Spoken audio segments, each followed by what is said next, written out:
In today's video, I'm going to teach you how to create a page in Microsoft OneNote.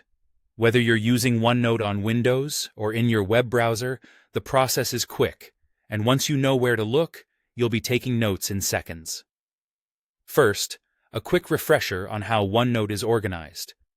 Think of a notebook as a binder, sections as the tabs inside that binder, and pages as the sheets of paper where you write.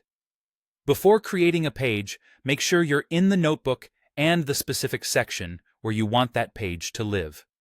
This helps keep your notes organized from the start and makes them easier to find later. On OneNote for Windows, open your notebook and click into the section where you want your new page. Look over to the page list on the right side of the window. You'll see an option called Add Page, sometimes shown as a button labeled Plus Page. Click it, and a blank page appears instantly. At the top, type a clear, descriptive title. This title becomes the name you see in the page list, so make it something that will make sense to you later. Once the title is in, start typing your notes right on the page. If you want to reorder pages, simply click and drag a page title up or down in the list to place it exactly where you want. This is handy for grouping related notes or keeping your most important pages near the top.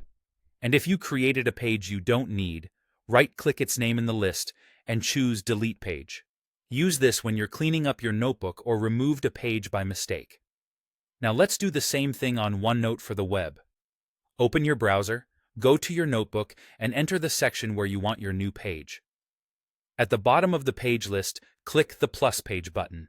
You'll get a fresh page immediately. Add your page title at the top, then begin typing your notes. The experience is intentionally familiar, so if you switch between desktop and web, everything still feels intuitive. If you want to create a visual hierarchy on the web, you can indent a page to make it a subpage. Right-click or tap the page you want to nest and choose Make Subpage. This helps you group supporting notes under a main page, keeping your section tidy and easier to scan. That's it. You now know how to create, organize, and, when needed, remove pages in OneNote on both Windows and the web, so you can focus on capturing your ideas without friction.